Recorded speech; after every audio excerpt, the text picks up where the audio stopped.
Hello friends. आज हमारा evolution में सेकेंड लास्ट टॉपिक है biological evolution. Evolution by the natural selection in the true sense would have the started with the cellular form of the life and metabolic capacity on the earth.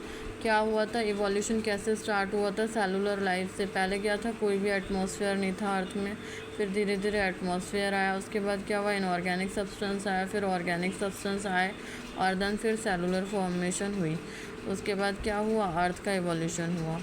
ऐसी the essence of the Darwin theory about the evolution of natural selection the rate of the appearance of new forms link to the cycle of the life span.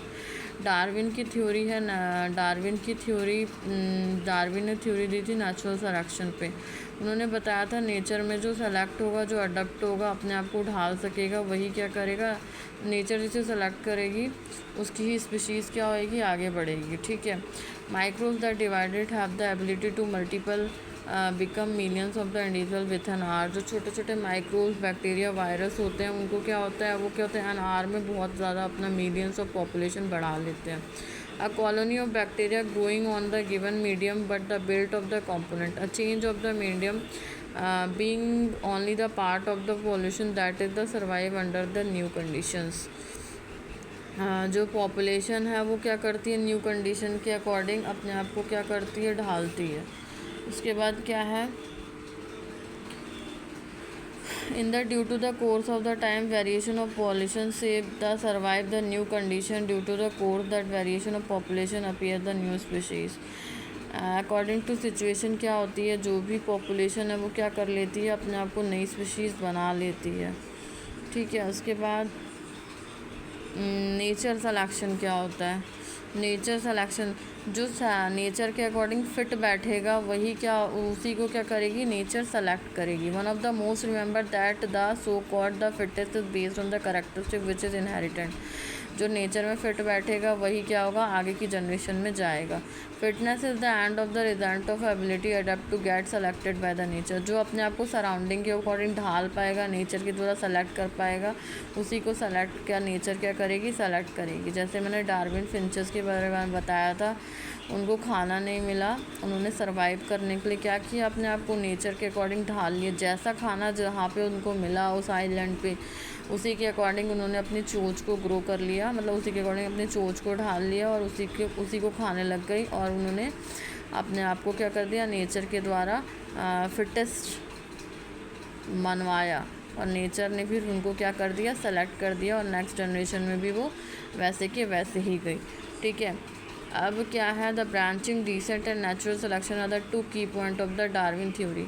अब जो Darwin थे उन्होंने दो की point दिया था, पहला दिया था ब्रांचिंग डिसेंट और दूसरा दिया था नेचुरल सिलेक्शन। ये मैं क्लास 12 की एनसीईआरटी के अकॉर्डिंग ही मैंने नोट्स बनाए हैं और उसी के अकॉर्डिंग ही आपको मैं थ्योरी दे रही हूँ। ठीक है। Even before the Darwin a French naturalistic Lamarck said that the life form that occurred by the driven use by the disuse organ. अब डार्विन से पहले भी वाले जो हुए, लामार्क आए, लामार्क ने भी अपनी थ्योरी दी। लामार्क ने क्या बताया, जो ऑर्गन यूज़ होगा वो बढ़ेगा, जो डिसयूज़ होगा वो क्या होगा, घटेगा। उन्होंने पहली थ्योरी ये दी। देखिए, पहला हमारा जो लामार्क की थ्योरी है वो देखेंगे। The French naturalist Lamarck had the evolution of life occurred but the driven use and disuse organ. उन्होंने क्या बताया, जो यूज़ एंड डिसयूज ऑर्गन्स हैं उनके बारे में बताया। Giraffe who is the attempt the forage and leaves for the tall tree and to adapted the elongation of the their neck as they pass on the acquired character. उन्होंने ये बताया कि giraffe ने क्योंकि जो जिराफ की नेक जो growth की थी, क्या हुआ, पहले जिराफ छोटे छोटे थे, उन्होंने नीचे की सारी लीव्स खा ली, नीचे की ब्रांचेस की सारी लीव को फिनिश कर दिया। फिर बाद में उनको क्या हो गई, भुखमरी हो गई, क्योंकि उन्हें पत्ते मिलते ही नहीं थे। तो फिर वो क्या करते थे, अपने आप को उचक उचक के पत्तों को पकड़ने की कोशिश करते थे और खाने की कोशिश करते थे। इससे वो बार बार क्या करते थे, अपने नेक को क्या करते थे, लंबा करने की कोशिश करते थे। उसकी वजह से क्या हुआ, उनकी धीरे धीरे आने वाली जनरेशन्स में 10-12 सालों में क्या हुई, नेक इलोंगेट हो गई, मतलब लंबी हो गई। ठीक है।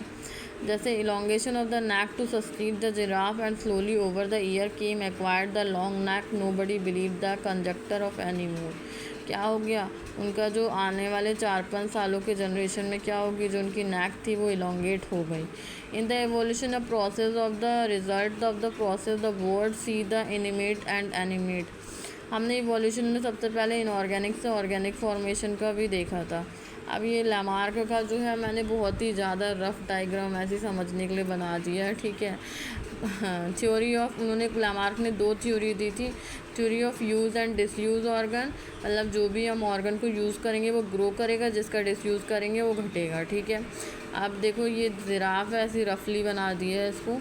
अब ये क्या कर रहा है, कॉन्टिनस क्या हो रहा है, इवॉल्व हो रहे हैं। पहले छोटे थे, फिर थोड़े और बड़े हुए, फिर और बड़े हो गए, उनकी जो नेक थी और लंबी हो गई। दूसरी थ्योरी लैमार्क ने दिया था, क्या दिया था, theory of inheritance of acquired character. Inherent acquired character, जो भी हम क्या करते हैं, एक्वायर्ड करेक्टर हमारे क्या हुए, जो भी हमने एक्वायर किया। जैसे मान लीजिए फॉर एग्ज़ाम्पल, अगर हम कोई जैसे लेडीज़ है, फीमेल्स क्या करती हैं, अपने कानों को छिदवाती हैं। अब वो जो कानों को वो छिदवाती हैं, तो क्या उसके जो बेबी पैदा होती है, या लड़का या लड़की जो भी पैदा होता है, वो क्या उसके कान पहले से छिदे होते हैं, नहीं ना।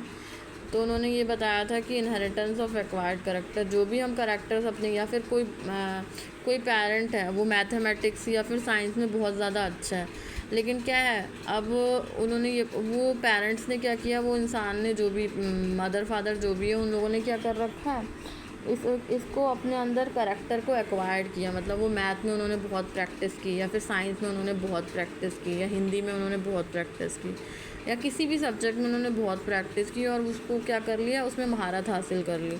अब क्या, जो भी उनका बच्चा होगा, जो चाइल्ड होगा, उनमें क्या वो करेक्टर जाएगा? बिल्कुल नहीं जाएगा। क्यों? क्योंकि वो तो एक्वायर्ड करेक्टर है, कोई जीन के करेक्टर थोड़ी हैं। जो जीन के करेक्टर्स होते हैं वही ट्रांसफ़र होते हैं जनरेशन टू जनरेशन।